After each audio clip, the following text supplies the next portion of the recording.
Welcome back to the channel, where we break down the most unbelievable real-life courtroom moments caught on camera. And today, buckle up. We're diving into a case packed with high-stakes accusations, emotional outbursts, claims of discrimination, and a judge who's had enough. This hearing spirals fast from a hit-and-run allegation to a defendant already on felony probation to an explosive confrontation over race and rights. But here's the twist. Every single moment you're about to watch is sworn testimony inside a Texas courtroom. Watch closely, because nothing in this case is as simple as it seems. Let's get into it. I'm colored. You don't understand me. You don't understand me. If I was a different color, you would. And it's true. That's so It's not. so true. It's so true. And you know this. You know what I'm talking about. All right. Good morning, Miss Gill. Good morning, Your Honor. I wanted to bring you out because we're talking about you, and it's only fair that you get to hear what's transpiring since these are your cases. Yes, sir. I want you to know, I don't know anything about your case. All I know is that you've now, as of 3/26, yesterday, you picked up a failure to stop and give information. What happened? Or, well, hold on. You have the right to remain silent. Anything you say can or will be used against you. Okay, good. On March 25th, 2025, officers were dispatched to 15357 Wallaceville Road in Harris County, Texas, regarding an FHDI call. Upon arrival, the officer spoke with the complainant, who stated that she followed the defendant after the defendant's vehicle hit her twice and failed to stop and give information. The complainant stated that she was driving southbound on the East Sam Houston Parkway, and the defendant failed to drive in her lane and sideswiped her, causing the vehicle damage to the right side panel of the defendant's vehicle. The complainant stated that she blew her horn several times for the defendant to stop, and the defendant refused. The complainant followed for approximately 3 miles to 15242 Wallaceville Road, and the complainant and the defendant exited their vehicle, and the complainant told the defendant that she hit her vehicle and needed insurance information. The defendant then told the complainant no, and that she was getting something to eat. The defendant went inside the business, exited, and then entered her vehicle and attempted to drive away. The complainant blew her horn several times to get the defendant to stop and told her the police were coming, but the defendant ignored the complainant. The defendant then began to put her vehicle in reverse and proceed backwards, hitting the complainant's vehicle a second time. So let's pause here, because this moment is critical. According to the complainant's statements, the defendant didn't just leave the scene when she allegedly hit the vehicle a second time while reversing after already being approached and informed the police were on the way. That drastically changes the legal landscape. A simple failure to stop and give information is already a chargeable offense, but striking the same vehicle again, especially while attempting to flee, significantly strengthens the state's argument for recklessness. And when you combine that with the defendant's prior probation for serious felonies, the judge isn't just hearing isolated behavior, he's seeing a pattern. Viewers, what do you think? Accident or intentional escalation? The So complainant. are you telling me that now it was intentional? Sure. The complainant moved her vehicle to avoid being hit and followed the defendant. The complainant flagged the police down to identify the defendant as the person who struck the vehicle. The estimated damage from the complainant was around $4,000, and the defendant stated she didn't stop because she was hungry and colored. And what? Colored. Color. Yes, Your Honor. Can you look up to see if she has a valid Texas driver license? Yes. Ms. Gill, I'm going to find that there is sufficient probable cause to go forward with your case. Not only are you on a felony probation for assault of a peace officer, not only are you on felony probation for injury to a child under 15, but you pick up, after both of those, an evading arrest in a motor vehicle, and now an FSGI. I am taking away your privilege to drive. You will now be signing an affidavit with me today, promising me you're not going to drive. I don't give a rat's behind what your excuse is. If I find that you drive in violation of this affidavit, I will have a contempt. I can have a contempt hearing. I can have a contempt. After. Finish.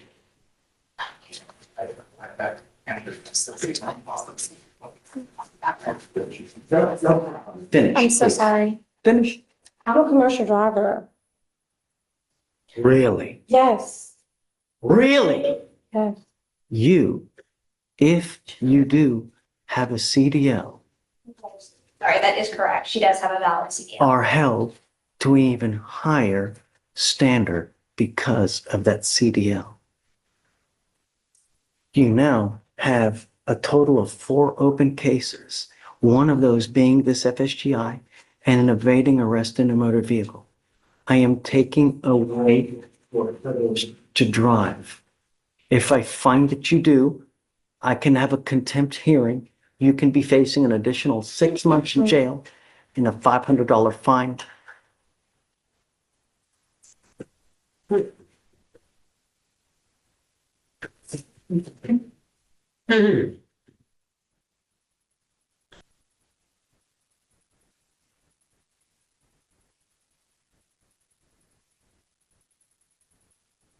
I truly am at a loss with the attitude. Okay. Truly. Okay.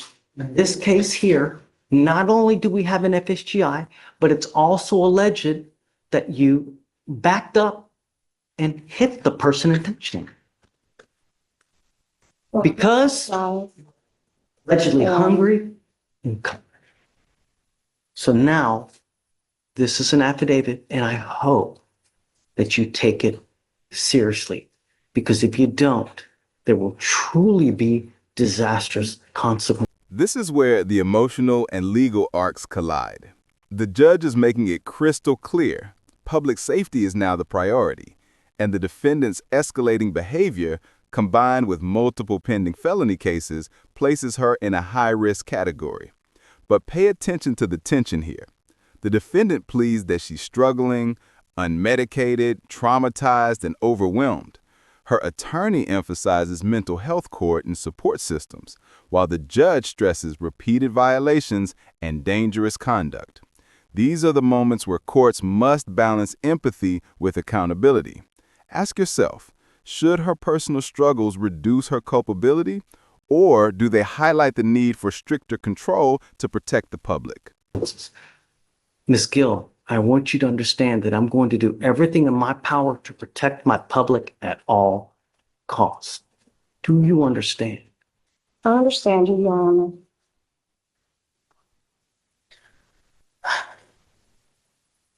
May I make argument for a PR bond, Your Honor? She's made a bond in the felony already. And even with the affidavit to not drive, I expressed to her that that was a possibility of a bond condition. I've spoken with her. She has family members who can help her get to and from court. She's a single mother of 2 children. She has lived at this address here in Houston for the past 5 years. She lives with her mother. She lives with her younger brother. Has lived in Harris County her entire life. And she has, in these felonies, she's actually applied to be put in mental health court because during this incident and the felonies, she was unmedicated and she has a history of mental health diagnoses. And so as a client of the Harris County Public Defender's Office, we have every intention of getting her treatment for those mental health issues. But she's already made a bond in the felony, and she's willing to abide by any condition that this court will impose on her. It's down to the difference between $0 and $100. And So I appreciate your argument. She's technically, you are right on bond. My feeling is that these felony courts probably do not know that she has now picked up this case yet. So I don't know what, if anything, they're going to do when they do discover this. I find, Ms. Goucher, right? Is that what Ms. Goucher? I really appreciate your argument going to bat for her, but I think with her demeanor, her attitude, her reckless and wanton action on the road is that you are a danger to the public, and your bond is now set at 1,000, and I'm going to raise it to 5 because I think that you really are a danger to the public, and your attitude shows us and tells me that, hey, I'm going to do what I want to do, and that's it. And that's always, I mean, really, Don't say anything. how many people died this weekend on the road because of the reckless and wanton actions? You know, all we want are our streets to be safe. You're not helping me, Your Honor. You're not helping Don't me. say anything. I'm struggling. I'm a single mom, and I've been struggling with the courts for years already, and I'm tired of this. Okay? I was beat, okay, in front of my children, and I was thrown on the ground like an animal, okay? And I'm tired of this. I'm tired of all of this, okay? In front of my children. My children have trauma, okay? And I have no insurance for the medication, and I have not been on the medication. I'm trying to get the insurance to get on the medication. Ms. Gill, Okay. I understand that, but at some point, your actions become your own, right? You don't understand. I'm colored. You don't understand me. You don't understand me. If I was a different color, you would. And it's true. That's so It's not. so true. It's so true. And you know this. You know what I'm talking about. I call out discrimination when I see it on a daily basis, ma'am. I don't care who it is. I don't care what color. If they're a small farm animal, I don't care. I call it when I see it. The only thing, because I don't know them. The way I get to know them is paper. And they tell me what happens in the case. And from what I see here and what has transpired here within the last 10 minutes, really? Officer Harris did not read me my rights. Well, I will let They've been mishandling me like this for years already, okay? I have the right to tell you this. And I'm telling you, she did not read me my rights. She just shoved me behind the officer car. I did not get a voice to speak out anything. Yes. She just brought me to jail. You guys speak about that. I'll tell you, look, here's what I'm gonna do. I'm gonna leave your bond at $1,000 now, all right? And that brings this intense courtroom encounter to a close. The judge ultimately lowers the bond back to $1,000, but with a stern warning and a strict order.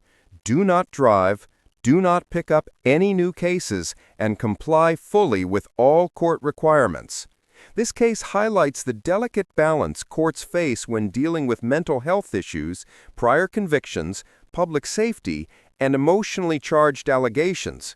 Whether you side more with the judge's firm stance or the defendant's plea for understanding, one thing's certain, cases like this are never black and white.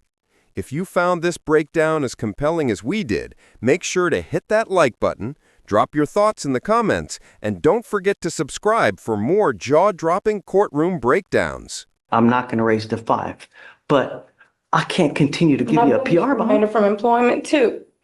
Listen, Okay. do not drive. It's the only thing I'm asking you to do. I'm a commercial driver. Don't pick up a new Yes, case. sir. Yes, sir. And just, all right. Come on. Justin. I didn't want you to leave because I know you've been waiting. Oh, no. I heard here, his appearance, was required today. We submitted the mitigation packet. I did just